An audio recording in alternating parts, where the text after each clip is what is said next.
ஆன்மீக அன்பர்களுக்கு வணக்கம்.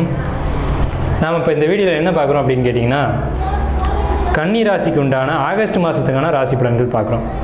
ராசி பலன்கள் அப்படின்னாவே பொதுவானது தான். சரி, சார் வந்து பொதுவாக தான் சொல்கிறார், நம்ம பார்க்க வேண்டியது அப்படின்னு ஸ்கிப் பண்ணிடாதீங்க. இந்த வீடியோ முழுமையாக பாருங்கள், அப்போ தான் உங்களுக்கு என்ன நம்ம சொல்ல வரோம் அப்படின்றது தெளிவாக தெரியும். என்னென்னு கேட்டிங்கன்னா, பொது பலன்கள் அப்படி நம்ம எதையுமே ஸ்கிப் பண்ண முடியாது. இதில் சொல்லப்பட்ட விஷயங்களை 1-2 முழுமையாக உங்களுக்கு நடக்கும். ஸோ அதனால் முழுமையாக பாருங்கள். கன்னி ராசி அப்படின்றது காலபுருஷனுக்கு 6வது ராசி. காலபுருஷன் அப்படின்னா மேஷம், ரிஷபம், மிதுனம், கடகம், சிம்மம் அப்படின்னு எடுத்து வர்றோம். 6 அப்படின்றத நம்ம ஏன் மென்ஷன் பண்ணோம் அப்படின்னா, 6ஆம் இடம் தான் உழைப்பு, 6ஆம் இடம் தான் நோய், கடன், எதிரி.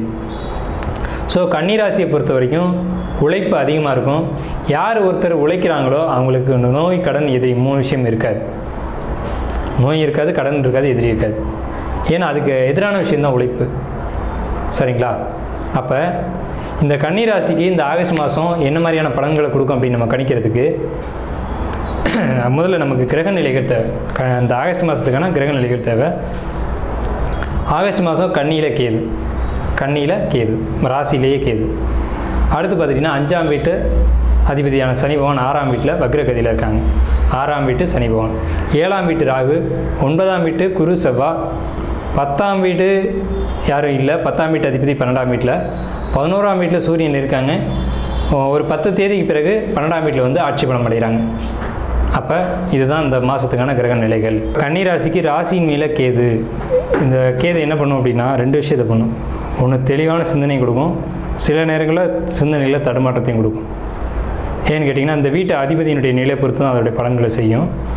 இப்போ கேது 2ஆம் ராசியில் இருக்குது அப்படின்றதுனால பேச்சு இந்த விஷயங்களை கவனமாக இருக்கணும். யார்கிட்ட பேசுகிறோம், என்ன பேசுகிறோம், எதுக்கு பேசுகிறோம் அப்படிங்கிறது ரொம்ப எச்சரிக்கையாக இருக்கணும். நிதானமான பேச்சுகள் இருக்கணும். கேது எப்போவுமே தெளிவான ஒரு புத்தி கூர்மையை கொடுக்கும். ஆனால் சில சமயங்களில் பேச்சில் வந்து ஒரு தடுமாற்றத்தை கொடுத்து சிக்கல்களை கொடுத்துரும். ராசியின் மீது கேது இருக்கும்போதும் சரி, 2ஆம் இடத்துல கேது இருக்கும்போது பேச்சில் ரொம்ப எச்சரிக்கையாக இருக்கணும். இப்போ இந்த கேதும் கன்னி ராசியை விட்டு சிம்மத்தை நோக்கி நகர்ந்துட்டாங்க. புதன், சுக்கிரன் 12ஆம் வீட்டில் இருக்கிறது நல்லது. இந்த கன்னிக்கு பொறுத்த வரைக்கும் 6ஆம் வீட்டில் சனி பகவான் வக்ரகதியில் இருக்காங்க. எப்போவுமே சனி வந்து வக்ரம் அடைகிறது நல்ல பலன்கள் அப்படின்னு பொதுவாக சொல்லியிருக்காங்க. ஆனால் கன்னிக்கு வக்ரம் நல்லதில்லை. அப்போ மனசு சார்ந்த விஷயங்களில், பயணங்கள் சார்ந்த விஷயங்களில் கொஞ்சம் இடர்பாடுகளை கொடுக்கும். ஏன்னா மன உளைச்சல்கள், தேவையற்ற சிந்தனைகள், தேவையில்லாத குழப்பங்கள் இதெல்லாம் இந்த டைமில் இருந்துகிட்ருக்கும். ஆனால் வக்ரகதி ஆகிருக்கிறதுனால கொஞ்சம் நிவர்த்தி ஆகுமே தவிர முழுமையாக சரியாகாது. 7ஆம் வீட்டு ராகு, இது கணவன் மனைவிக்குள்ளே கொஞ்சம் கருத்து வேறுபாடுகளை ஏற்படுத்தும். ஸோ நீங்கள் கன்னிராசிக்காரங்களாக இருந்தால் கணவன் மனைவிக்கிட்டையும், மனைவி கணவன்கிட்டையும் கொஞ்சம் விட்டு கொடுத்து போங்க. அதே மாதிரி படிப்பு பொறுத்த வரைக்கும் அதாவது படிப்புகளில் கொஞ்சம் கவனங்கள் மாறும். படிக்கிறதை விட்டு வேறு வேலையை பார்க்க ஆரம்பிப்பாங்க. ஸோ படிப்பில் கவனம் தேவை. வருமானத்தை பொறுத்த வரைக்கும் 7ஆம் இடத்துல ராகு போகுது அப்படின்றதுனால தொழில் கொஞ்சம் டல்லாக தான் இருக்கும். வாடிக்கையாளர் குறைவாங்க. ஸோ இதை பொறுத்த வரைக்கும் அதுக்கு என்ன யுத்திகளை கையாளலாம், என்ன மாதிரியான விஷயங்களை ஃபாலோ பண்ணால் அதெல்லாம் சரி பண்ண முடியுன்றதை கொஞ்சம் ஃபாலோ பண்ணி அதை பார்த்துக்கணும். ஏன்னா 7ஆம் இடத்து ராகு கொஞ்சம் நெருக்கடியான சூழலை கொடுக்கும். ஏன்னா 7ஆம் இடத்து ராகு ராசி தான் பார்க்கும். ராசியை ராகு பார்த்துச்சு அப்படின்னாலே நெருக்கடிகளை ஏற்படுத்தும். 9ஆம் வீட்டு குரு, செவ்வாய், இது ஒரு பாசிட்டிவான விஷயம். பாதகாதிபதி தான் 9ல் இருக்கார். ஆனால் குரு, செவ்வாய் குருமங்கள யோகத்தோ 9ஆம் இடத்துல இருக்குது அப்படின்றதுனால தந்தை மூலமான ஒரு நல்ல அனுகூலங்கள் கிடைக்கும். எப்படின்னு கேட்டிங்கன்னா, அப்பா வழியில் ஒரு சொத்து வரணும் அப்படின்னா கண்டிப்பாக வரும். அப்பாட்டேருந்து ஒரு சப்போர்ட் கிடைக்கணும் அப்படின்னாலும் அவர் வழியிலேருந்து கிடைக்கும். ஸோ இந்த 9ஆம் வீட்டில் குருமங்கள யோகம் இருக்கிறது அப்படிங்கிறது பூர்வீக விஷயங்கள்லேருந்து உங்களுக்கு ஏதாவது ஒரு பிரச்சனை இருக்குது அப்படின்னா அது ஒரு முடிவுக்கு வரும் கண்டிப்பாக. அதே மாதிரி பார்த்திங்கன்னா 11ஆம் வீட்டு சூரியன் 12ஆம் வீட்டில் வந்து ஆட்சி பலம் அடைகிறாங்க. இது நல்லதா கெட்டதா அப்படின்னு கேட்டிங்க அப்படின்னா, 12ஆம் வீட்டில் ஒரு கிரகம் ஆட்சி பலம் அடையுது லாங் டைம் இன்வெஸ்ட்மெண்ட்டுக்கு நல்லது. அதாவது நீண்ட கால முதலீடுகள் போடுறீங்க அப்படின்னா இந்த டைமில் இன்வெஸ்ட் பண்ணிடணும். அப்போ வந்து உங்களுக்கு அது நிலைத்த ஒரு நல்ல வருமானத்தை அது கொடுக்கும். இந்த ஆகஸ்ட் மாதத்தில் ஒரு தொழில் பண்ண ஆரம்பிக்கிறீங்க அப்படின்னா கண்டிப்பாக பண்ணுங்கள். பெரிய அளவில் ஒரு நல்ல இன்கம்மை நிச்சயமாக கொடுக்கும். ஸோ முதலீடு போடுறதுக்கு ஏற்ற காலகட்டம் இந்த ஆகஸ்ட் மாதம். படிப்புக்கு கொஞ்சம் டல்லாக இருக்குது.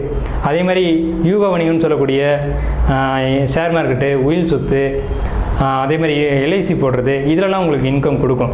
ஏன்னா உங்களுக்கு வந்து 3ஆம் வீட்டை குரு பார்க்குறாங்க. அதே மாதிரி ராசியும் குரு பார்க்குறாங்க. 5ஆம் வீட்டை குரு பார்க்குறாங்க. திடீர் வருமானங்கள் வரும். மன உளைச்சல்கள் இருந்தாலும் அந்த மன உளைச்சல்கள் சரியாகும். மன உளைச்சல்கள் எப்படி சரியாகும் அப்படின்னா, ஒரு இறை வழிபாட்டை நீங்கள் எடுத்துக்கணும். 5ஆம் இடத்தை குரு பார்க்குது அப்படின்னா உங்களுக்கு இஷ்டமான தெய்வங்கள் ஏதாவது ஒன்று செலக்ட் பண்ணிவிட்டு அதை வழிபாடு பண்ண ஆரம்பிச்சிடணும். அதன் மூலமாக உங்களுக்கு வந்து ஒரு நல்ல அனுகூலங்கள், ஏற்பட வேண்டிய கஷ்டங்கள் நிவர்த்தி ஆகிறது, இதெல்லாம் உங்களுக்கு ஏற்படுத்தி கொடுக்கும். ஸோ உங்களுக்கு 2-9 கூடிய சுக்கிரன் வந்து 12ஆம் வீட்டில் ஆட்சி பெற்ற சூரியனோட இணையும் போது தான் இந்த ஆகஸ்ட் மாதத்தில் நிறைய ஒரு இன்கம் சோர்ஸ் உங்களுக்கு கிடைக்கும். வருமானத்துக்கான யுக்திகள், வருமான வழிகள் இதெல்லாம் உங்களுக்கு ஏற்படுத்தி கொடுக்கும். ஸோ இந்த கன்னிராசியை பொறுத்த வரைக்கும் ஒரு 60% நல்ல பலன்கள் நிச்சயமாக இந்த காலகட்டத்தில் இருக்குது. நம்ம இப்போ வந்து உங்களுடைய இப்போ சொல்லப்பட்ட விஷயங்களில் ஒரு 90% விஷயங்கள் துல்லியமாக நடக்கும். ஒரு 10% வந்து துல்லியமாக நடக்காது. ஏன்னு கேட்டிங்கன்னா உங்களுடைய பிறப்பு ஜாதகம் அதுக்கு சப்போர்ட் பண்ணணும். அப்போ நீங்கள் என்ன செய்யணும், உங்களுக்கு நம்பிக்கையான ஒரு ஜோசியத்தை கொடுத்து உங்கள் ஜாதகத்தை கொடுத்து இவர் சொல்லியிருக்கிறது கரெக்டு தானே அப்படின்றத ஒரு தடவை செக் பண்ணிக்கங்க. ஏன்னா நம்ம சொல்லாத விஷயங்கள் கூட அங்கே இருக்கும் வாய்ப்பு உண்டு. இப்போது ஒரு 4 மாதத்துக்கு ஒரு முறையாவது ஜோதிடர்கள்ட்ட ஜாதகத்தை கொடுத்து பலன் கேட்டுக்கணும். அப்போ தான் ஒரு பிரச்சனை வர்றதுக்கு முன்கூட்டி அதை நிவர்த்தி செய்ய முடியும். ஸோ ஜாதகம் பார்க்குறது அப்படின்றது ஒரு நல்ல விஷயந்தான். கன்னி ராசிக்கு ராசியின் மேலே கேது இருக்குது அப்படிங்கிறதுனால இந்த டைமில் ஜாதகம் பார்த்துக்கிறது உங்களுக்கு ஒரு நல்ல ஒரு விஷயம்.